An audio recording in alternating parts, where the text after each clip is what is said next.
বুকটা ফাইটে যায় মমতাজ এখন জেলখানা বসে গান গাইবি। এই গানটা গাক, উনি অনেক খারাপ মহিলা, উনি ভালো না। আপনারা কোথা থেকে আসছেন? আমরা ওই পাড়াতে আইছি কেরানীগঞ্জে। আমরা ওনারে দেখতে কিভাবে শুনতে জানেন হবে। যে আজকে থেকে উঠাবে? হ্যাঁ, কিভাবে জানেন আজকে? কালকে দেখছি ফেসবুকে।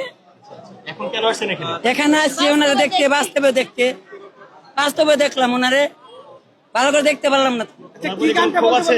হ্যাঁ, ওনার প্রতি কোনো ক্ষোভ আছে? খুব আছে না। আমাদের খালেদা জিয়া মহাজনেরে অনেক কিছু বলছে সংসদে, 5টা হাঙ্গা বলছে। ওই মহিলা কেমনে খারাপ খারাপ ভাষা বলছে আমাদের দেশে, বিদ্রোহী।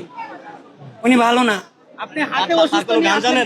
দেখবার আইছি ওনারে কোথা থেকে আসছেন? ওই পাড়াতে, কেরানীগঞ্জ ওই পাড়াতে। তার কোনো গান জানেন? তার কোনো গান জানেন কিনা? মমতাজের বুকটা ফাইটে যায় মমতাজ এখন জেলখানা বসে গান গাইবি। আচ্ছা, তার বিরুদ্ধে আপনি কি জানেন? কি ক্ষোভ আছে আপনার?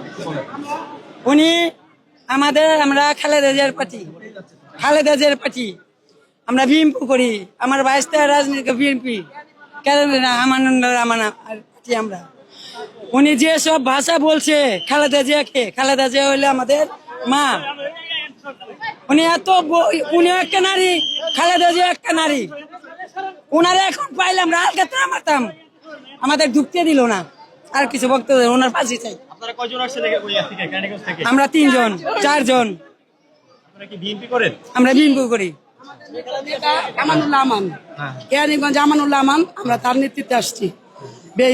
এই মহিলাকে ধরছে, এটা দেখতে আসছি নিজের চোখে। মহিলা কেমন? মহিলা কেমন ছিল? উনি তো নিজের মায়ের উনি তো আপনারা জানেনই কেমন সে মহিলা। বিগত 20 বছর 19 বছর সে সংসদের এমপি ছিল।